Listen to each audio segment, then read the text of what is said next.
it's not like they need the degrees. They need the degree as an access route to come into the country. So a lot of these people get their priorities shifted real fast. So it's really about getting into the UK. Exactly. And it's not about the education. With a job, hopefully. It's not really about the education. Now, for those who have been on this platform for a long time, and possibly you might have watched or seen this Nigerian is based in the United Kingdom. His name is EMDEE TIAMIYU. In a video making rounds on social media, and in fact, not just in Nigeria, in the UK, this young man, many months ago, gave an interview, a controversial one, and in this interview on BBC, he said that many, if not all, foreign students from Africa, from Nigeria, in the UK, are not coming to study. That majority of them do not even need that degree, that they only want to come to the UK for greener pasture. He said that majority of them are fleecing the United Kingdom. They are taking advantage of the dependent visa that the current migrant prime minister, he is a son of migrants from India, has tried to put to an end, or maybe finally put to an end. What I'm talking about is this: as a student, you can bring in your spouse, and both of you will have an opportunity to work, but the time to work will not be the same. And you can also bring your kids along so that you can be focused. Although this can be tagged as, how they say it, brain draining, where you are allowed to settle in a foreign country like the UK, and you don't need to go back to your country, or maybe send a lot of money back home because you've got your wife and your children with you. The money that you are making will be put back into their society because you will be paying the tuition of your children or medical fees or something, or feeding them. You must put back that money in. They know that if you do not have your family with you, you have no other option than to send majority or the chunk of what you earn back home. Now, EMDEE TIAMIYU, as he is called, having granted that interview, he spoke like a dumb person. And the question a lot of people asked him, okay, what did you go to the United Kingdom for? He said he went as a student, graduated, and is working, and that's it, nothing more. He did all of that, said all of that. Nigerians threw shades at him, and people dug into his history. They realized that he was a police officer prior to his visit, or prior to his visa application, student visa application to the UK. But this man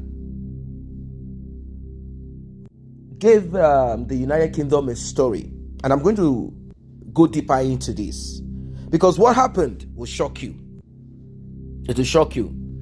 This dude is now facing scrutiny over a financial dispute involving the UK government.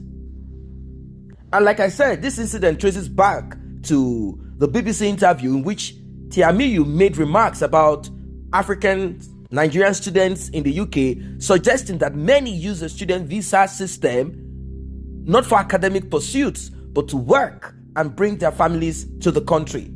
The interview influenced the UK government decision to impose restrictions on students from Nigeria, specifically barring them from bringing family members to the UK unless they are enrolled in PhD programs. Now, following the controversial interview, TIAMIYU is alleged to have defrauded the United Kingdom government of £160,000. Yes, I repeat again, £160,000. Now, you might be wondering, what will prompt the United Kingdom to give this dude, this guy, this huge amount of money? First, he presented himself as someone who is full of integrity. He was ready to sacrifice every other person for his own personal goal. He was ready for that. Don't forget that he used to be a police officer. So he must have studied and understood some process. So he knows one or two things. 160,000 pounds. Now, according to reports on our hands, the funds was intended for resettlement purposes. This funds was for resettlement purposes. Instead, TIAMIYU used that money to construct am I going to call it a palace?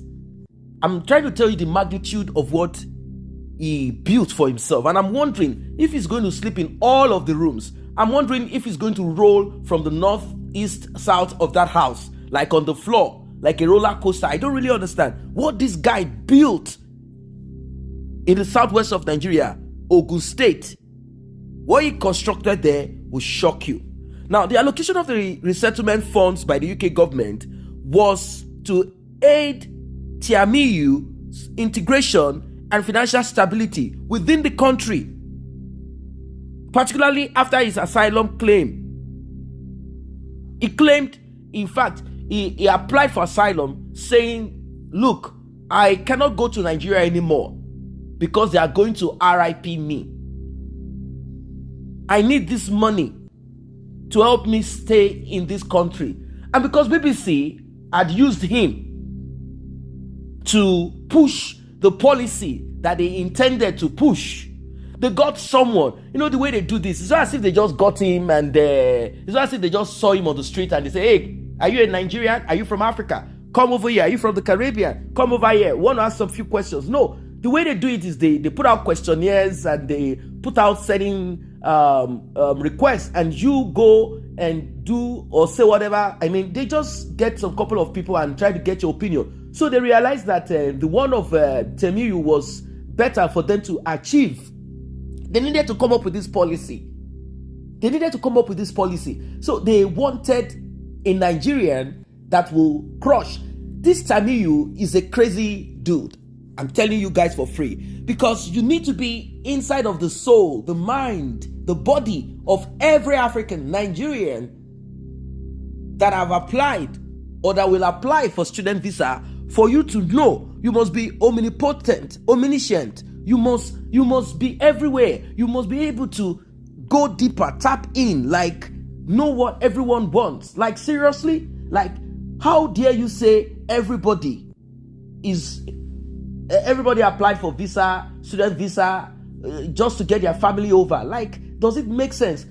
At least we know of a lot of people who are there. They got their degree. They are working. They've integrated. They are working. They are putting out their quota into the United Kingdom's economy. Their kids are there. Their families are there. Some have not even returned back to Nigeria or to Africa. They are just focused. They found a new life. They've created a new life. They created a niche for themselves. They've built life for themselves. This useless boy, gave them what they wanted. Like, he knew what he would get from it. If I tell BBC this, and I say that majority, in fact, all that applied for visa, student visa to the UK, are not coming for studies, that they are just, these people are just parasites. They are just leeching on the United Kingdom's free open visa, as if these people don't pay. If you know the amount of money, tuition fee that students pay, we're talking about thousands of pounds, not to talk of your accommodation and the life that you have to adjust to. Thousands of pounds paid into the UK economy for tuition. What nonsense is this? So this guy said this trash, and afterwards, the son of migrants I'm talking about the Patel, or what is he, Sing Song, what is his name? The Prime Minister of UK. They got comfortable with this, and quickly, they jumped on the policy and delivered it, restricting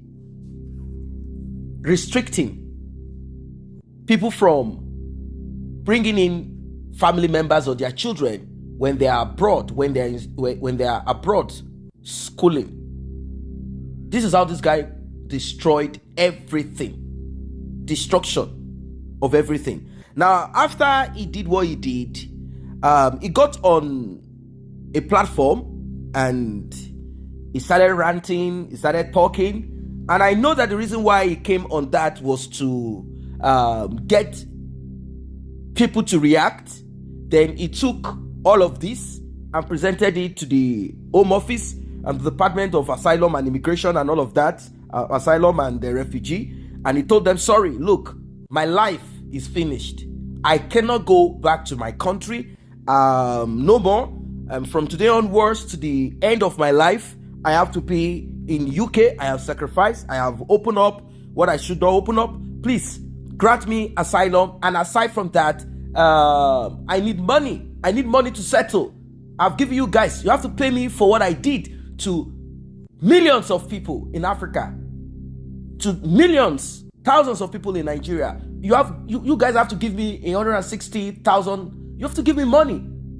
So they gave him 160,000 to help him resettle in the UK. That is the money that Judas was paid, and he hung himself. But in the case of EMDEE or EMDEE, TIAMIYU, I don't even know where this, what kind of name is that?